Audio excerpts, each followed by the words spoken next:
Freddy. I'm Phil. And we're going to talk a little baseball. Phil, we got to start off with Shohei Ohtani.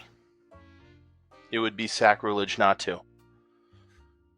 His cards are already going nuclear. If he's traded at the deadline, do you see any extra gas thrown on him? So a lot of people would say that if he makes like a serious playoff push with whatever team he goes to, that his cards would go crazy or you'd see a little bit of a bump. In my opinion, this matters less than whichever team he commits to long term. I think people can kind of see through the short term stuff. I don't think that championships or playoff success matters a whole lot for baseball values versus other sports. I think that the players that benefit and get postseason bumps in baseball are the ones that aren't or haven't been like nationally advertised. Like I think this year we could see from maybe Ellie De La Cruz, being on the Reds. If that team makes a run, more people would get to see him for the first time. I think we saw it with Wander Franco in 2021 when he was called up. He made a splash. This team exited, I think, after the first round, but he hit 2 home runs. I think that helped his car prices, if not right away, come up. Built some momentum in the offseason into December and January. With Ohtani, everybody already knows who he is. So I think long term it could be a benefit, but I think it would have to be a significant upgrade to a tier 1 market. And my definitions have tier 1 as being the Dodgers, the Yankees, and the Mets, maybe like a tier 1B, in my opinion. So a long-term deal to one of those markets, I think that's when you'd see the bump versus any sort of trade and short-term performance spike in the playoffs. I don't think that'll matter much for him. What do you think? I agree. Obviously, I am a Dodgers homer, so I would like to see him in Dodger blue, especially with all the injuries to our pitching staff. I think we need another top-flight arm to even have a shot to take down the Braves this year. I personally think he is a once-in-a-lifetime talent, which I know has been said numerous times. So for me, I am in a buy and hold phase with Ohtani because I think he's that special. I know a lot of Dodger fans are saying why sell half the farm for a rental.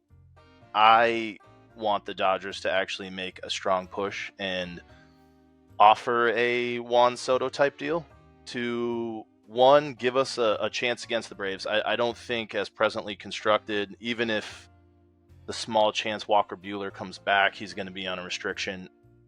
I don't think we can take down the Braves unless we do have a top flight 1A type starter. And then with Ohtani, you get obviously also a 2, 3, 4 hitter with power. So I'd like to see that happen. But like you, I think long term, as long as it's the Dodgers, the Yankees, are your Red Sox going to get in? Are they ever going to act like a large market team again? I don't think so. Not for Ohtani. I think we're going to sit this round out.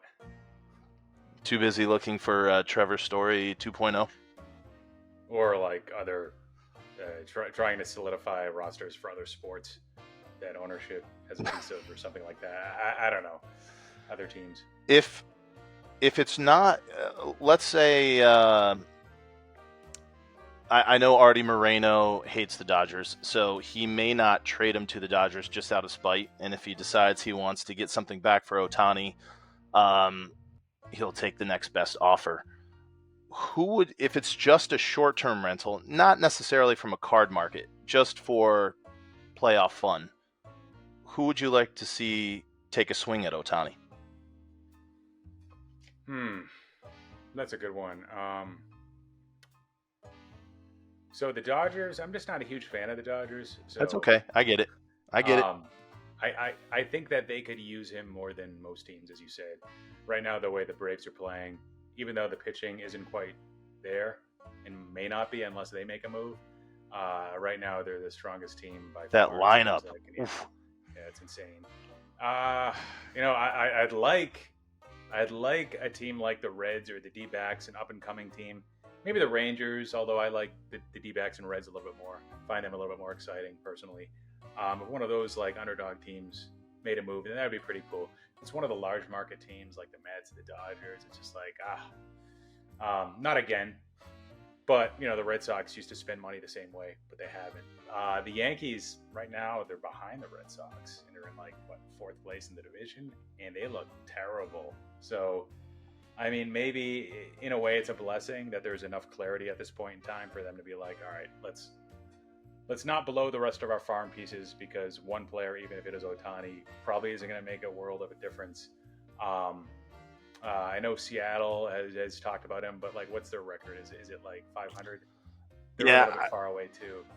Like you said, with baseball, even if you have a once in a lifetime talent like Ohtani, unless you have the other pieces of the team, it's not going to push you over the top. It's not like getting LeBron in basketball, or even for the Jets getting Aaron Rodgers, right? They were 7-10 or 8-10 last year. That's not possible. Great defense, but their quarterback play was a joke. Even if Aaron Rodgers plays average, they should be a playoff team and a contender. And it's still early. There's the expanded playoff format right now. The Angels might only be 4 or 5 games out of a wild card spot. The issue is the teams that are right behind them and the teams that are in between, the 4 or 5 games and that last wild card spot, which includes the Red Sox and at least 1 or 2 other teams. So, yeah, it'll be interesting for sure. I think a lot of people were thinking up till the Trout injury, maybe they're just going to hold on to him. I was in the camp early on, you got to trade him, right? You got to get something, The Angels are just one of those teams where it's they're damned if they do, they're damned if they don't. They're afraid to make any action because it always backfires against them. Yeah, I think I understand them not wanting to trade him to the Dodgers, but I think the next best deal, you gotta pull the trigger, because he's not re-signing in Anaheim. It's not going to happen. All right. I mean, if you're able to get from the Dodgers, Bobby Miller, so one of the top arms, plus Walker Buehler, or Dustin May, one of those two. I guess it would have to be Buehler. Probably the catcher prospect, either, Cartea and Rushing? Yeah. Both are studs right now. At least 3 very solid prospects, if not 2 very solid, and another couple others. You kind of compare it to that Soto trade, and that was 2.5 years of control, Soto. So it would probably be a little less than that, but probably not much less. What do you think? What's going to happen with Soto? Yankees, I guess. Yankees? I guess. I mean, everybody's saying the ballpark's tailor-made for him. The shift ban and those restrictions, this year's rules, the last thing we needed was another incentive for him to try to pull everything. So giving him that short right porch, that could mess with his head. I know, Petco Park is one of the worst stadiums this year, for recent years with park factors, and that's hurting him and it's hurting a lot of those other guys. And maybe it is the worst park for him, but I don't think he needs to go to a ballpark like that. I mean, we've seen a few times where he does put the ball in the air. I mean, a lot of those home runs would be home runs anywhere, particularly the pull side home runs, or dead center. I mean, being a Red Sox fan, I wouldn't like to see him on the Yankees, but I guess they kind of need somebody like him. I mean, they need lineup depth. I guess the question is do they need to spend money on one guy, or do they need 3 solid offensive players? It's the last few years. I mean, when Judge isn't in that lineup, they're bad. It's brutal. They're just, It's brutal. I always wonder if it's going to be a Philadelphia reunion with Turner and Harper.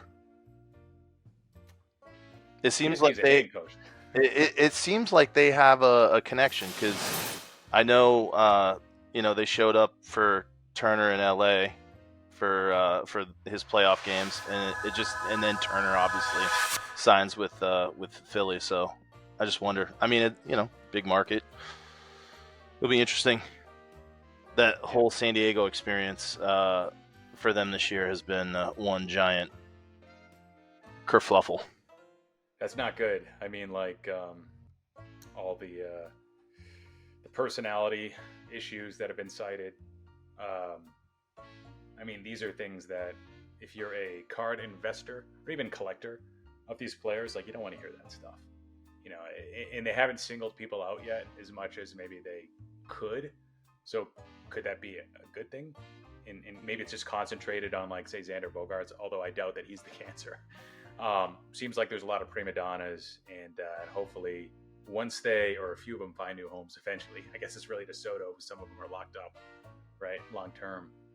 But hopefully Soto is able to, because he never really had that. He never really had that reputation of being like a clubhouse cancer. You could sort of like see it with some other top players in the league. We won't mention them in the NL, but although this year that seems to have turned around a little bit. But with Soto, he always seemed like a pretty good teammate.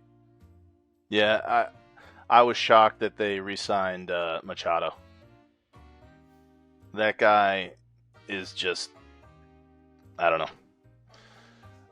He's a really good ball player, but his quick little playoff appearance with the Dodgers was not how you want somebody to react to playoff baseball. So it'll be interesting. I am glad that they're having problems, although I will admit Fernando Tatis is a guilty pleasure.